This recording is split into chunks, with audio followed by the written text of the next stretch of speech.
히브리서 기자는 이 1장에서는 예수님이 천사보다 얼마나 뛰어나신가, 그 비교할 수 없는 예수님으로 말미암은 구원이 우리에게 크다, 그러니 그것을 잘 간직하여라 라고 우리에게 히브리서 1장과 2장 1절 4절까지 권면했습니다.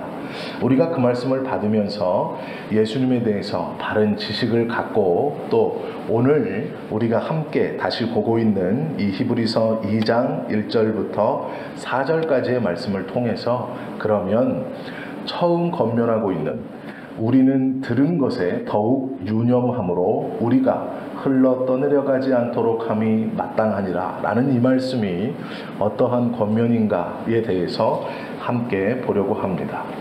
우리는 무엇을 들었는가를 먼저 알아야 됩니다.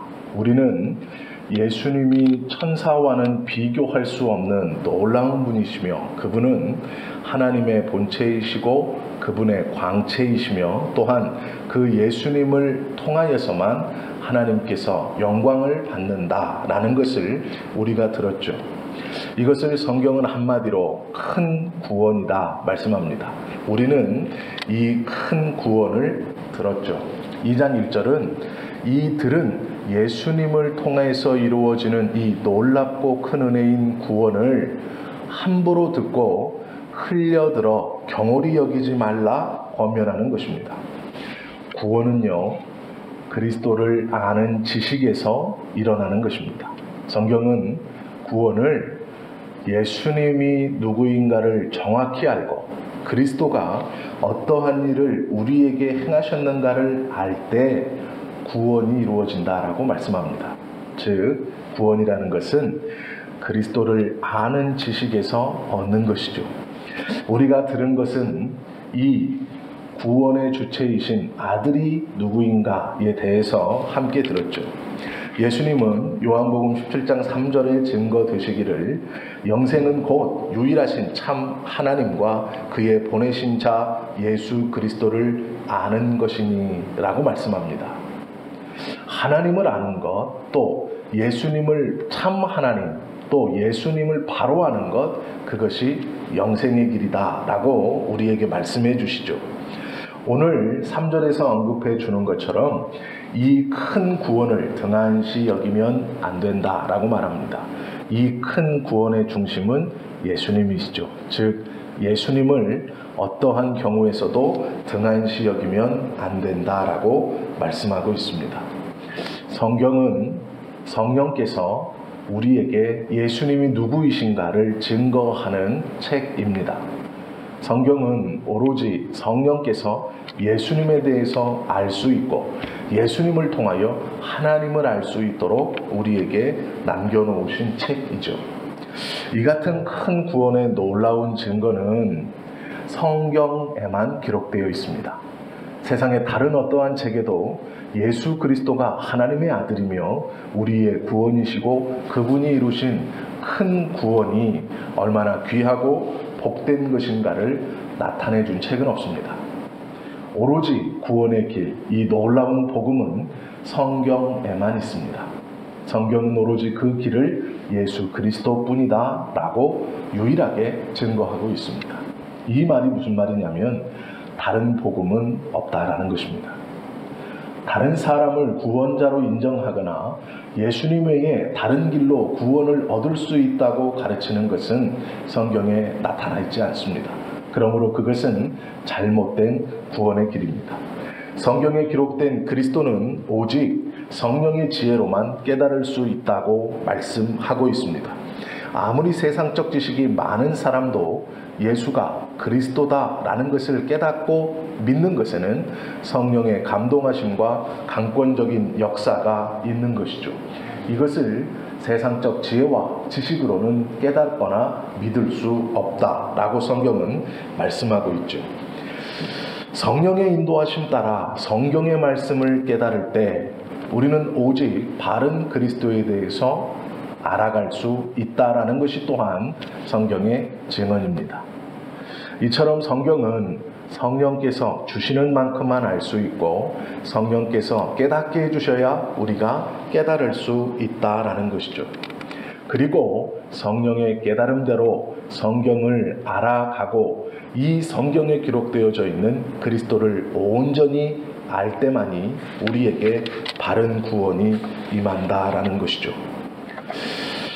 요한복음 14장 17절에 보면 성령은 진리의 영이라고 말씀합니다. 이 영을 받은 사람만이 하나님의 말씀을 깨닫고 진리의 말씀을 분별할 수 있게 됩니다. 그러면 잘 생각해 보십시오. 우리 모두는 성경에서 가장 중요하게 말씀하고 계시는 예수님이 하나님의 아들이시며 그 예수님께서 성육신하시어 이 땅에 오셨고 또한 우리의 죄를 위해서 십자가를 지시고 돌아가시고 사흘 만에 부활하셨으며 하늘에 오르시어 다시 이 땅 가운데 재림하신다는 이 놀라운 진리를 이미 깨닫고 믿고 고백하고 있습니다.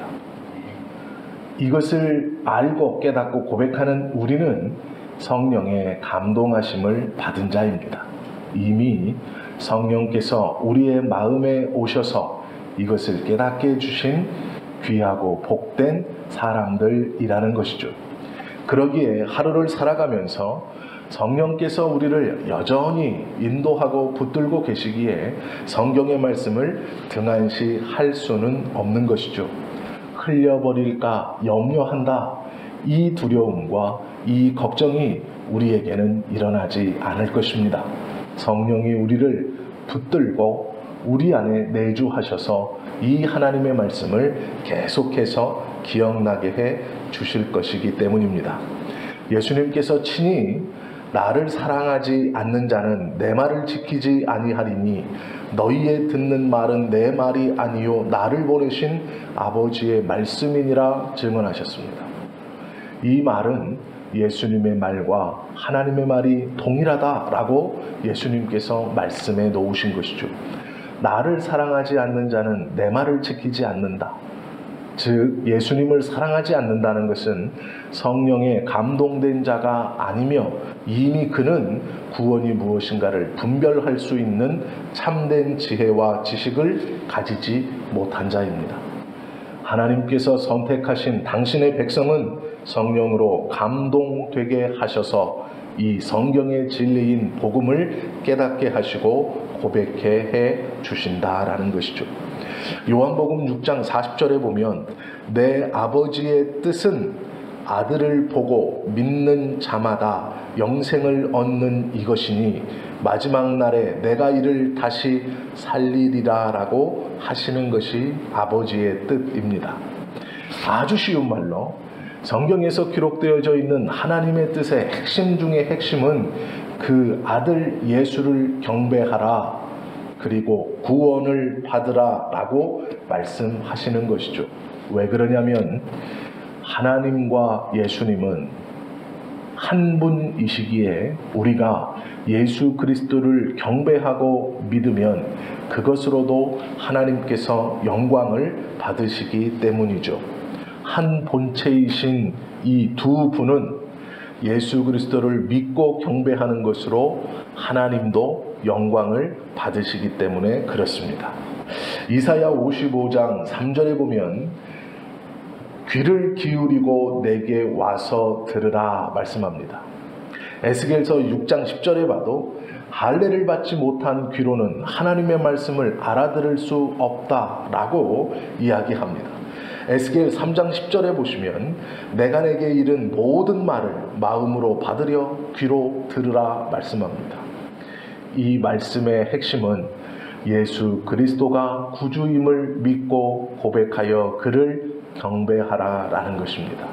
그로써 나도 영광을 받는다라는 것이죠.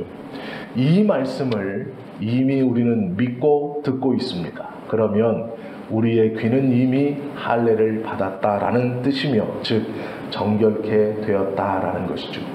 귀를 기울이고 있다라는 것입니다. 우리가 기도하면서 하나님의 음성 듣기를 원합니다. 주님의 음성이 나에게 한 번만 들리면 나의 전생애를 다 바쳐 주님께 충성하고 헌신하겠습니다. 나의 모든 것을 다 드려 하나님을 따라가겠습니다. 우리가 그렇게 기도하실 때가 있죠. 주님의 음성을 들려주십시오. 아니요. 이미 우리는 하나님의 음성을 듣고 있는 자입니다. 이미 우리는 성경을 통해 하나님께서 말씀하시기 가장 원하시는 바 예수 그리스도를 구주로 시인하며 그 예수님을 경배할 때 하나님께서도 영광을 받으신다는 이 놀라운 성경의 음성을 통해 하나님의 음성을 이미 들은 자입니다. 우리는 성령의 감동하심을 이미 받은 자이고 우리의 귀는 하나님의 말씀을 듣기에 부족하지 않는 할례가 행해진 자들이다라는 것이죠. 그러므로 하루하루 살아가면서 주님의 새로운 음성을 들려주십시오.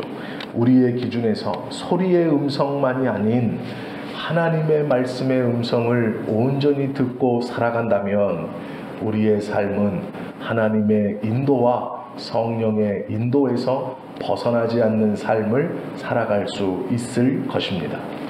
짧게 보는 이 히브리서 강해를 통해서 주님께서 원하시는 신앙과 믿음의 행위가 무엇인가를 온전히 깨닫고 우리가 얼마나 큰 은혜를 받고 있으며 얼마나 귀한 자인지를 매일매일 새롭게 깨달아가고 고백하는 저와 여러분이 되실 수 있기를 예수님의 이름으로 축원합니다. 기도하시겠습니다.